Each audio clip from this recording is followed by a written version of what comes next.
Welcome to the first episode of the Bayside SF Giants talk show. I'm your host, Marc Delucchi. Today, joined by someone who I imagine whose face you'll be seeing quite a bit here over on Bayside Baseball, Kerry Crowley. Kerry, how you doing today? Doing well, Mark. It's nice that baseball's back, and it's nice that we actually have some on the field play to talk about. Feels like the off season lasts forever in our world, so I'm pumped. I'm ready. Yeah, and this offseason really lasted forever. Let's just jump into it, right? Obviously, we're talking on Monday morning. I imagine this will be live if you're watching this probably within an hour or two after we record it. Giants came away 2-2 from their first series of the season, obviously going up against the Padres. Felt like, a lot of positive momentum after starting 2-1. Yesterday it was kind of a sour end, just getting absolutely obliterated on the Sunday cap. But what were your takeaways from the series? Or how do again, not trying to push you into any overarching positions yet, but, like what were your takeaways from watching the Giants on the field? I mean, I think the suspicion during spring training, particularly the end of spring training, was this has the potential to be an exciting team, a dynamic team. And for me, maybe a team that, flirts around 500 for much of the season and then has the potential to go on a run. And I think that I don't see this being a Giants team that will lose a bunch of games in a row, but I could see it being a Giants team that two or three or four pockets over the course of the season, it gets really hot. And that's how you end up with an 86, 87, 88 win team. And I think we saw the recipe this weekend. They've got the exciting players. Jung Hoo Lee, that swing, those at bats, they're fun to watch. Matt Chapman had himself quite a night on Friday with the 2 home runs. And you saw Jordan Hicks, who I know we'll talk about. I mean, he looks like a legit starter. And how long that can stay for the San Francisco Giants, I think is an open question, will be throughout the season. But very much not surprised to see them come out of this series 2-2. I wouldn't be shocked if, a week from now we're talking about a team that's 4-6 through its first 10, but it won't change my expectations or opinion. And nothing really will through the first 15, 20 games or so. It's just nice to see this team get on the field. Nice to see the pieces that were added this offseason all kind of gel together. And yeah, there was the disappointing game on Sunday, but I think that, maybe my overarching theme is they are kind of what we expected them to be by the end of spring training, and that's a really good thing for Giants fans, even if it doesn't pay off with, a 15-5 surge in their first 20 games. Yeah, and you mentioned the offseason acquisitions. Again, Lee and Chapman both had plenty of highlights in this first series, but arguably the guy who's coming off the most impactful addition, you could make argument with Blake Snell, obviously, who's not quite in the fold yet because, again, he signed so late in spring training. Giants still ramping him up. I know we saw over the weekend, I believe he threw 4 innings against the Giants AA team. I think he had 11 strikeouts, I believe was the word, across 4 innings. So I imagine we'll be seeing Snell here shortly. And again, that in terms of talking about makes this team exciting to watch, makes them more interesting. Again, adding a 2-time Cy Young winner in there and someone who, again, I'm taking Logan Webb over Blake Snell pretty much 9 times out of 10. But outside of Logan Webb is clearly the most proven starter outside of that group, right? Who you then get to add to this mix here shortly. Yeah, exactly. And I think that that's maybe the biggest difference between last year's team and this year's team is, last year's team lost a lot of Logan Webb starts, and it was because the run support was atrocious. I mean, he just never got the run support that most pitchers of, most pitchers, not just of his caliber, most pitchers in general get. It's not something that the Giants went out and decided, hey, we're not going to score today. But I think, the back of a player's mind, you're thinking, it's probably going to be a low scoring game when Logan Webb's on the mound, and the Giants didn't fare too well in those games. But when you compare that with a Blake Snell, when you have someone like a Kyle Harrison, who's clearly not going to be a liability for this team, he'll have his off games, but they're not going to lose 5, 6, 7 in a row too often this season because of the caliber of starting pitcher that they have. And so I think, the old saying that you're only as good as your next day's starting pitcher can actually be applied to the 2024 Giants in a way that it couldn't in previous years because there were times when it was Logan Webb and 4 openers, or Logan Webb, Johnny Cueto, and 3 openers, or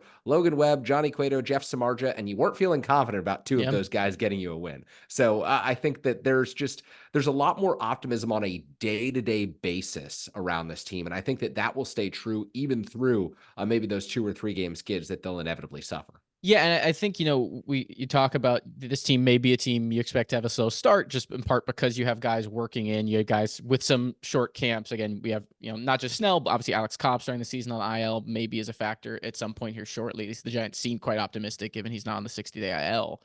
But this team, because of the way the offseason developed, because of the talent on the roster and the depth, it's a team I think also mentally is much better prepared to handle a slow start than maybe Yeah. last season's team, right? Like last year's season's team actually, I guess the first couple weeks or so, but they were in the playoff picture after their hot June and pretty much. But once they got into the All-Star break, once the trade deadline happens, they don't make any acquisitions and they continue to slide. They just weren't really able to get out of it. And I think part of it was for the team, it was a situation where, and again, we don't need to like relitigate sort of who's to blame for this, but it was very like, it was, we are right. We're all we have was very much the mentality. And again, I actually don't blame them for it. I think it was kind of all they had left. It's like, look, we've all been good. We were a playoff team a couple weeks ago. We've been a playoff team before. We're experienced big leaguers, but outside of like Kyle Harrison, right? There wasn't a minor leaguer really ready to jump in and make a big impact. And obviously Harrison's injuries towards the end of the season limited even his ability to have a true impact there. And for the veterans, pretty much everyone who was healthy was like, everyone who was hurt was pretty much back at that point. Like there wasn't anyone coming back. Yeah. Where again, we're talking about this team again. It's not just Snell. It's also just having new players in Soler and Lee, and Chapman, who it's just adjusting, you can say, are reacclimating. I remember talking to Taylor Rogers last year about like how long did it take. I was sort of talking, I never ended up publishing the piece, it sort of ended up sitting in the drafts, but had a thing about talking to guys who got traded at the deadline to what that experience was like for them. Like what was how long did it take to like feel like you were back in routine? And he was like, honestly, after I never felt, he's like, it takes like a year plus. Right. And so, but that means for this team, if you do have a slow start, if you do have guys who are struggling, a lot of the guys, it's part of the baseball of it, right? It's like, well, as these guys get settled in, they're going to hopefully turn things around. And so, sort of diving into again, you already mentioned Lee. Let's start here because I feel like there were three players in particular who I feel like are kind of perhaps the X factors for early in the season in particular, but really X factors for the season in general. And all three, I think, had really good series. And obviously, I think the first one is at the top of the lineup. He's the first player I think Giants fans wanted to see. It's Jung Hoo Lee. What did you see? What do you expect? Obviously, he was great statistically. Is this something you believe? Like, what are you seeing now expectations wise for him when we're talking about his rookie season? I just think that the bat control is there. Like he wasn't overwhelmed at any moment. And, you see the first at bat of the season and he strikes out and we're all told, oh, Jung Hoo Lee never strikes out. That's something that shouldn't happen. But I wonder if in a way it settled him down a little bit and was like, okay, now I can actually like unleash some swings here and really get myself going because, there's that hesitation among guys who they come in with expectations and they know, even though Jung Hoo Lee, doesn't speak English, the Korean media is there every day. He's got a big following and he knows the type of player he's expected to be in the United States, the type of player he was marketed to be with the San Francisco Giants. And so getting that out of the way, I think kind of maybe have been like a little bit of a weight lifted off of his shoulders. And maybe I'm just projecting here. Maybe it's just an idea that I glommed onto after watching that first at bat. But I was thinking of someone who might, sacrifice a little bit of contact and, you'd see exit velocities around 95 to 100 because he'd be able to put the ball in play and good things happen when the ball is in play. But instead, I saw a player who was consistently between 100 and 105 on the exit velocity range and someone who wasn't afraid to really uncork a big swing, someone who does have really great plate discipline, someone who does just clearly understand how to put the bat to the ball in a way that's, you're not just grounding out to first base. You're not just hoping a good thing happens. There's a plan up there every time Jung Hoo Lee comes to the plate. And we saw that in Scottsdale, and I wasn't sure how that would translate to the big leagues. But so far through 4 games, I've been thoroughly impressed by the overall at-bat quality. And I think it is the type of thing that you will see over the course of the season. I hope he stays healthy because if you get 600, 650 plate appearances of that, this team is going to be really good. And he's going to be a 3 or 4 WAR player, I think, no doubt in my mind. It's really hard I am really trying to put the brakes on about how excited I am about Lee after seeing him in the spring and again in this very small sample of these first 4 games. But so much of it was because for me, the scouting report, the expectations, right? The only real question I had was how much power would play.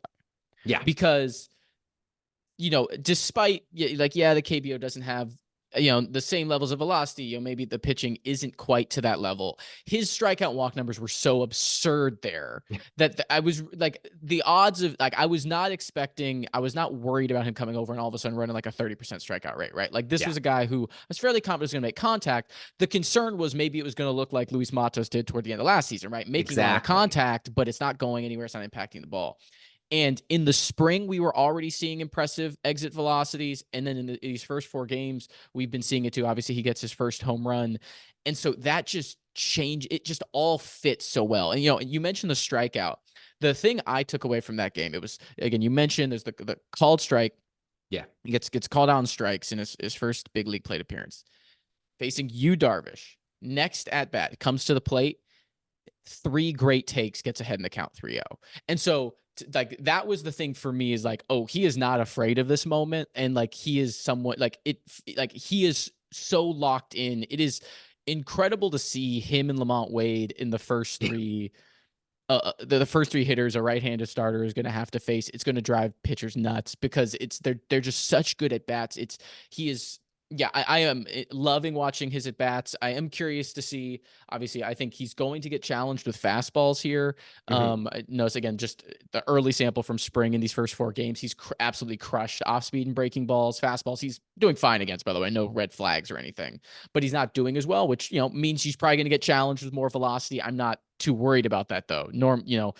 Generally speaking, if you're a pro baseball player, it's a lot easier to figure out the fastball than the other way around. Exactly. And so I feel really good about what he can be at the plate. And it's 19, 20 million a year. It's early. It feels like Jung Hoo Lee might already like playing his way into being underpaid very quickly. Yeah, The type of I certainly think impact that's player. possible. Yeah. Yeah, absolutely. Yeah.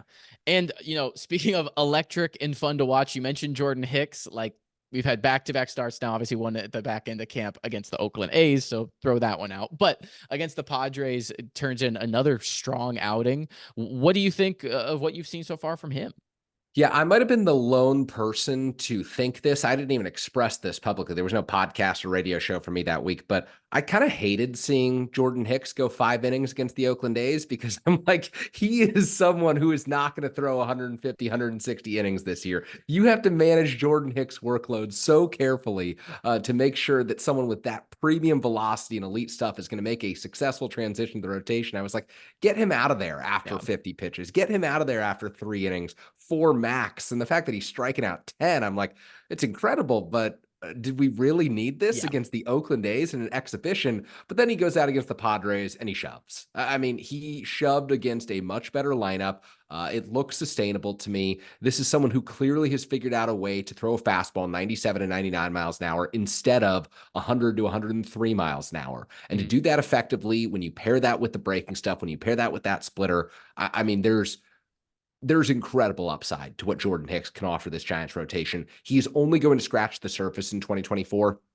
I don't know how long he can do this for. It might be until the end of April. If the Giants are fortunate, it might be until the end of June. Realistically, he is not going to be a 30 start a year guy, and maybe not throughout the course of his contract. But if you can get 120 innings out of him, if you can get 130, he looks like someone who really could give you incredibly quality innings when you're having him on the mound. And I think that, there's just a huge difference between a Jordan Hicks at 120 to 130 innings than a Ross Stripling and an Alex Wood at 120 to 130 innings. And that's really what the Giants have traded out here. Yeah, that's a great point. Hicks is someone who will go to the bullpen. Like, if inevitably that arm is going to be fatigued, he's going to need a 15-day IL stint, and then he'll go back to Sacramento, throw 2 innings, and then, late July, he'll be an 8th inning guy. That's just going to happen, if not sooner. The difference is he knows he can do it in the bullpen. Ross Stripling and Alex Wood didn't want to pitch in the bullpen, and they were giving you a max of 130 at this juncture of their Giants careers last year. So I just think like they've added incredible upside there. And the fact that he already looks like this, you got to steal wins when he pitches. That's the number one thing. Like, you have to steal wins when he pitches, and the Giants did that during the first series of the season. Yeah, that's a great point. I hadn't really thought of it because of the timing when they signed Hicks. Obviously, it predates them getting Snell, and so it was a very different conversation at that point. But yeah, they really have basically taken Hicks, both even just monetarily, into the Stripling role. It's about the same in terms of salary cost. And basically the difference between Hicks and Stripling right now, assuming Hicks is able to do 4 to 5 innings a few more times here through, right, is that he can pitch in the playoffs in a way that Stripling cannot, right? Like that's like they basically added a October arm in with someone again. Ross Stripling was not someone who was going to be a difference maker in the playoffs. Again, that wasn't what he was signed to necessarily. It wasn't to be either. It's going to be really interesting to see how they handle this. I mean, this is one where I would be very curious to see the behind the scenes conversations between ownership and front office and all these things. Cause again, we've talked about spending and all these things, quite a bit. That's been topics of discussion. I am skeptical that Jordan Hicks is a Giant if they knew they were getting Blake Snell. Right. Like I think that's a really good point. That's a really good point. Like I think I think this is a scenario where the Giants kind of got backed into a place, and I'm happy for it. The fans should enjoy it. But I think also Hicks's salary is right about where they get right back the luxury tax line. So I wonder if there is a level of hey, we could have been fine. We could have Mason Black in the rotation instead of Hicks and be fine. But instead, it's what it's meant was it's turned Hicks into luxury. It's turned him into found money, right? And again, that was my thing about the Giants offseason, why I was so adamant that I wanted them to sign Snell, was because I pretty much loved every move in a vacuum. The issue was you needed one to push the dominoes down further. It's like when you have a bullpen of really great 8th inning guys, but you don't have that dominant closer. And if you get that dominant closer, it goes from a fringe bullpen to a great bullpen because everyone drops down roles, right? And that that's kind of how I felt about this rotation. Again, like even we can talk about Robbie Ray, who again is not going to be a factor for a long time with the Giants this season. But again, like you have Ray, you have Hicks, you have Harrison, you have Cobb coming off hip surgery with his history of injuries at his age. All 4 of those players, you can talk me into them being impact players in October. All 4 of them, you could. You can also talk me out of all 4 of them being impact players in October. I mean, like that's just the reality of those guys. And so having Webb and Snell above that means, okay, if one of those guys hits, you have an incredible top 3. If 2 of them hit, you have the best top 4 in the bigs, right? And obviously, you get ahead of that.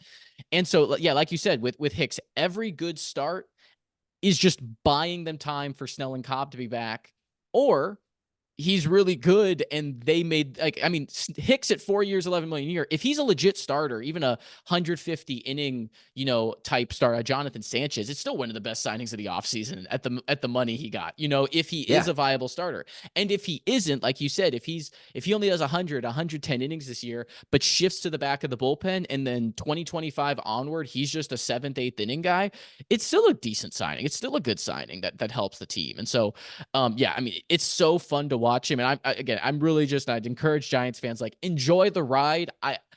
I wouldn't put too much bank in it, right? And I think the Giants have built a team where you don't have to. Like, I think that's the thing, to enjoy truly every start you get when Hicks is on point. The command isn't there. Because, look, there are probably going to be outings where he's going to be out in the 2nd inning because he threw 50 pitches in the 1st inning and walked 6 guys. There's going to be some bumps in the road, I'd expect, in part because as a reliever, there were bumps in the road. Like, that's the thing with Hicks as a starter. This wasn't like he was a dominant reliever. He had flashes of dominance. He had flashes of struggle. The only real case you can give me is that the Giants essentially bet against the Cardinals' ability to develop pitching, which decent bet. Yeah, I was gonna say maybe maybe Jordan Hicks should have been posting 1.5 ERAs this whole time as a closer if he wasn't in St. Louis. So we'll see. But no, I agree with you there. It's, again, every time you just get 5 innings out of him, regardless of win and loss, you're just sort of stalling some of the pressures on the bullpen. You're getting closer to having more options in the rotation, and the fact that he's flashing this dominance with it. I mean, again, I mention Jonathan Sanchez all the time, just to me that's always like the kind of oscillating like type of back end starter you want when you have guys you trust at the top. And like, again, I think Hicks is looking like he can at least do that. And that's pretty huge in terms of lengthening the rotation here early in the season. Yeah, it's a margin for error sport. And the Giants, if you picture them 2022, 2023, 0 margin for error. If they got into a playoff series, it was Logan Webb, and then it was 2 or 3 prayers. And right now it's Logan Webb, Blake Snell. And then if you have 4 guys, you have a margin for error to figure out who that 3rd starter is in the postseason. Yeah. And so going to my final X factor, the early prediction for Triple Crown for this year now. Michael Conforto had a fantastic first series, obviously had the Grand Slam, the highlights of the weekend probably. What is your expectation for Conforto? Like, what do you think is reasonable to expect from Conforto this season? Do you think there's a scenario where he is more than the basically average player he's been the last 3 years when he's been on the field? I hate to say it, but no, I don't. And there's a number of different reasons for it, but you just don't see late career bounce backs like the Giants saw from Brandon Crawford and Brandon Belt in 2021, like they got from Buster Posey in 2021 after he sat out 2020. It's just incredibly rare for that to happen for someone. And, for the most part last season, I think that the Conforto you saw is the Conforto the Giants will get. And I think the best case scenario for them is I think it was May of last year when he kind of went Mm. on that We tear, hit had that 9 home run homers in like binge. 6 days Yeah, or whatever, something absurd. exactly. The best case scenario for the Giants is that happens again during the first half of the season, that he gives them one of those stretches. And it could be, this first stretch of 10 to 15 games where Michael Conforto is playing all-star caliber baseball and it disappears after, 50, 60, 70 at bats. And that's okay because the whole deal with Michael Conforto is getting the Giants to a point where, hey, maybe it's Luis Matos out Mm. there at some point. Maybe he's the person who bridges the gap over the final 81 games of the season. Or maybe they go and they add an outfielder at the trade deadline or something like that. But I think that for Michael Conforto, you want someone who's going to give you his best performance early in the season while you wait and see who can develop in your farm system. You see if Elliot Ramos can catch fire. And if something like that can happen, then the Giants are in good position. But it's still the margin for error game. And you don't want to sit here with Michael Conforto batting 194 on May 15th and have a really difficult decision to That's make true. about DFAing him. You want to have Michael Conforto coming off your bench when he's hitting, 240 with 8 home runs by that time in the season. So I think that, look, good on Michael Conforto for what he did this weekend. Good on the Giants for figuring out a way to get him to this point. And then, think about plan B, think about plan C, because inevitably with the outfield structure that they currently have, they're going to have to get to plan E or F this year. Yeah, I think I'm a little more bullish on Conforto than you are. And again, I agree with you. Like, I think that's the reasonable expectation. The fact is, even before the injury, the season before he misses a year fully with injury, he was again pretty much a league average player, a league average hitter, and because he plays a corner outfield spot, that kind of makes him a fringe, slightly below average everyday player, which is basically what he was last year for the Giants, right? He was a below average everyday player, was perfectly serviceable. He wasn't the reason the Giants lineup tanked, but he wasn't something exceptional.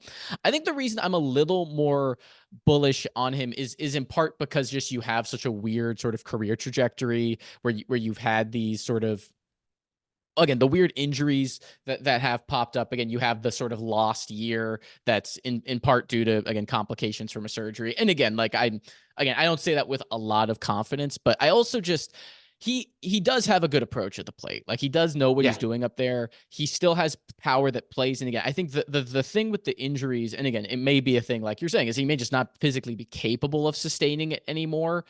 But the thing with him is, I think the approach is there for power to play consistently, and the question is whether he has literally like the strength in the shoulders and back No, and I knees think you're to 100% right on that. sustain that, Yeah. and ultimately because like a great Michael Conforto season, right, is like 270 with 20 homers because he walks enough that's probably a 2.5, 3 WAR player. So maybe more 2.5. So like I think there's a world in which he gets into that, and like again, the Giants lineup looks a lot deeper if you tell me you're gonna get that. But I agree with you. That's not, again, there's a reason the Giants signed Soler. There's a reason they signed Chapman. Like they aren't banking on this by any means at all. And again, Elliot Ramos homered over the weekend in Sacramento. Yeah. I noticed you snuck that in there. You didn't mention him at first. I always have to mention I Elliott. know. I feel like I am his number one proponent in the world of Giants media critics or Giants analysts, whatever you want to call what I do these days. I am Elliot Ramos, hanging on to hope in his I am stock. too. I think Elliot is in this weird. Elliot's one of those guys, right? There's always sort of differentials between like fan base view and like organization view. And Ramos seems to be one where it's like the fan base wanted to see more of him and wants to see more of him. Then it seems like the organization just not that high on him. But no, he's still there. Yeah. And he said, look, as long as you're on the 40-man roster, you're in play, right? Wade Meckler is still on the 40-man roster. Tyler Fitzgerald could see time in the outfield if he hits well enough, right? Like there's Yeah. absolutely options available. But speaking of the 40-man roster and speaking of no longer being on the 40-man roster, yesterday to clear a spot for Daulton Jefferies to make his start, the Giants designated Joey Bart for assignment. This was pretty much expected. Bart made the opening day roster, but it was pretty clear the Giants were just carrying 3 catchers with the hope that by waiting a week, Bart will now sneak through waivers because teams are going to be hesitant to designate someone. I would be pretty shocked if he gets through waivers. I mean, whatever, Giants, if you want to try, go for it. I don't blame them for it. But I'd just be pretty skeptical. He's a catcher with his track record. He's really good defensively. Despite his struggles, I think he probably gets claimed elsewhere. And frankly, it's best for him, and I kind of think best for the Giants as well. The Giants have Blake Sable as a third catcher. I understand you love to keep as much catching depth in the system, but Bart's been in a place where I think it's fairly clear he deserves a new space. He needs a change of scenery for probably, honestly, 2 years now, and it's just it's a frustrating and disappointing end to something that obviously had so much promise. Former second overall pick, obviously back in 2018. But, assuming that by this time next week, Joey Bart's no longer in the Giants organization, what is the thing like you sort of remember? What do you take away from this, sort of, I don't know, an official end to something that feels like it's been over for much longer? Yeah, I mean, I still remember Pablo Sandoval's walk-off home run on the final day of the 2017 season. And immediately after that, I was writing a story, 98 losses. This is how the Giants end their year. It broke the tie with the Detroit Tigers to give the Giants the number 2 pick. Tigers get the number 1 pick. And it essentially made it clear that Joey Bart would be their guy. I think, everyone saw Casey Mize as 1A, Joey Bart as 1B right there. And because the Giants were picking number 2, it was pretty clear about 6-7 months out that Joey Bart was going to be the player. And look, I might feel differently about this if the 2018 draft class was full of superstars and there were a bunch of players in the top 10 who the Giants had missed out on. The 2018 draft class was just not very good. No, It's no fault of Casey Mize particularly and at the Joey top, Bart. right? Like, and Yeah, that's exactly. Exactly. I think that's the thing. Like, you can say, hey, this 4th round player is having a great MLB career, but every team passed on that player 3 times. yeah. So it's not like any scouting department was waiting for the moment to pick someone who could have been had in the top 5 that year. I think that, what I'll remember about Joey Bart and his time in the Giants organization is the Giants didn't protect him in 2020 in a way that they should have when Buster Posey opted out because Rob Brantley and Tyler Heineman were the catchers. And so he had to come up and play well ahead of schedule that year. And of course, some of that was pandemic related. Some of that was just, you can never anticipate the situation that the Giants were in there, but it changed Joey Bart's development. It changed it for the worse. And I was of the belief that he should have been in the big leagues at that time, because the other catchers were Rob Brantley and Tyler Heineman. And so you didn't have better options, but you would have liked to have seen the Giants preserve some of that development for him, put him in an awkward position in 2021, even more awkward the last few years, particularly when Patrick Bailey clearly passes him last year. You could all see this writing on the wall that Joey Bart's tenure in the Giants organization was coming to an end. With that being said, I do think he could find success somewhere. Is it as an everyday player? Maybe not. Is it someone who plays 81 games at the catcher position? I absolutely think that's possible for him. But I don't think that the Giants made this colossal mistake that I think a lot of people would say when you miss on a number 2 pick, just because the 2018 top of the draft was the 2018 top of the draft. Maybe they go Alec Baum or Bohm there and it works out. But, it's just so difficult to pass up on the clear best catcher when we kind of knew that Buster Posey's career was winding down at that point. So I don't blame him for the risk, and I don't blame Bart if he's happy to get out of town either. Yeah, I think that's a really perfect summation of it. Like you mentioned, it's Alec Boehm is the best top 10 pick from that year, and he's a disappointing top 10 pick to Yeah. Phillies fans, probably. You know what I mean? Like, it's just the reality of it. Yeah, I think I think about Bart a lot, in particular because what happened to Bart in 2020 is a lot similar what the Giants did with a lot of their top hitting prospects last year, and it was rushed to the big leagues. They did it with Casey Schmidt. I thought they did it with Patrick Bailey, and again, I think offensively there's still some questions about what we'll see from Bailey. Totally And agree. again, Matos I wouldn't say was rushed. Matos earned his way there, but even Marco Luciano was rushed to the big leagues, even though it was a small sample. And it's the counterfactual world, right? I don't know if Bart learned bad habits to try to cope and make do in 2020 that ultimately made his 2021, 2022, and 2023 futures harder and worse, right? Like it's hard for me to say that, but at the same time, it's just it's the endless player development quandary, right? It's what every Yeah. team is trying to figure out. It's this black box that no one understands, and no one quite understands how it works. And it's just the thing of, if Bart spends his time at the alternate site and he comes into 2021 and he's, gets a full camp and stuff, is he maybe, in a better position? It's hard for me not to look at last year as to just how little power he had, even in the minor leagues. And that was the first time in his career it's ever been that bad. And it came alongside a significant dip in strikeouts. Like, I think one thing, with the Giants' emphasis on plate discipline and cutting strikeouts, there have been, I think, a lot of players throughout the system who it created bad habits because it made them really scared to chase, because the Giants were really adamant that they would chase. And by the way, the flip side of this is on the pitching side, where the Giants have cut guys' usage so much because, they want them to work on pitch efficiency. They say, you're only getting 60 pitches today or whatever. And we want that to be the challenge, is, can you get 5 innings with that? But what that does is it discourages pitchers from trying a new pitch that maybe they're not as good at, right? It's I think there is a concern I have that the Giants haven't put prospects in the positions to work through the weaknesses in the places where I think they should, and end up getting forced to do that at the big league level right now. And again, this is one player. I don't want to say this too adamantly. This is a concern I've had. This is a concern, for what it's worth, speaking to folks in the industry. I've heard about the Giants as well. There's some questions, because ultimately the way the industry works is, if you are developing hitters, everyone thinks you're doing great. And if you aren't, everyone thinks you're doing it poorly. And the Giants haven't developed hitters in a while, so everyone at the moment kind of thinks the Giants might be doing this poorly, right? That's kind of how it goes. I do think Bart has a pretty good chance to be a pretty long career as a big leaguer, and backup catcher, definitely. He's good enough defensively, for sure. And again, assuming he still has the power in him, a power hitting backup catcher who strikes out a lot is not something that's hard to roster. And again, it would not shock me if he becomes an everyday catcher one day. And then the part of that is, the average big league catcher last year hit 236 with a 303 on base and a 392 slugging. Mike Zunino's been an all-star, and like, that was always the comp I had on Joey Bart. That was why I wasn't necessarily a fan of the Bart pick, and I'm not patting myself on the back because I wanted Matthew Liberatore, so I'm not trying to say I was right on that.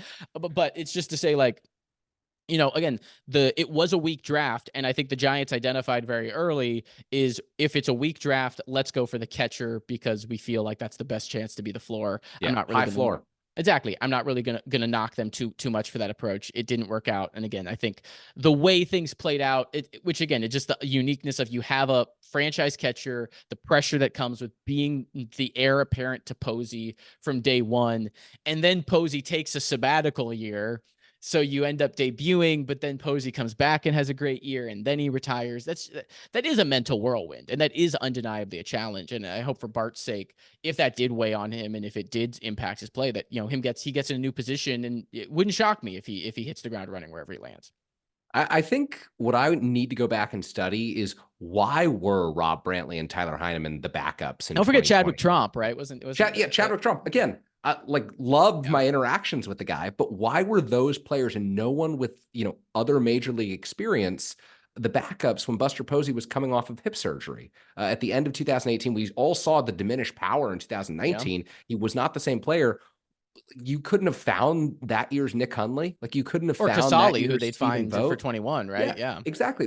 You have to have someone who's just equipped to take down like 90 starts at a below average offensive position, to where it's not just compromising the team like those other guys who were really nice guys. And Brantley and Heineman, they were put in a tough position, but they were not more than AAA depth at that time. And that was a really bad decision for the Giants. To be fair, I think it was also one thing that probably, looking back, like Kapler, like if I was sort of to talk about, like, that was his first year's manager, and that was where they basically forced every catcher to adopt the 1 foot catching technique for framing. Like, I wonder how this plays out. And again, like, this would sort of define Kapler's tenure for better or worse, right? Which was, they'd identify a thing they thought they optimized, and basically would tell every player, you got to do it this way, because that's the way we think is the most optimized. And I think that, like, part of the reason Bart got called up was Heineman and Trump were having issues defensively. Like, it wasn't just they weren't hitting, which they weren't. It was also, I remember wasn't it Heineman had the catcher's interference he kept getting called for. Hit like 5. Yeah, he was leaning forward on the thing. I think there was a bunch of like pass balls and wild pitches. Again, that is just a side effect of the frame heavy approach. Again, we've seen Bailey struggle with pass balls still. So, that's a part of, I think it was also sort of a confluence of those factors too, right? Is like, Heinemann's been in the big leagues as a backup catcher quite a few times since then as well. But I think it was also, these guys are you get the shortened spring training.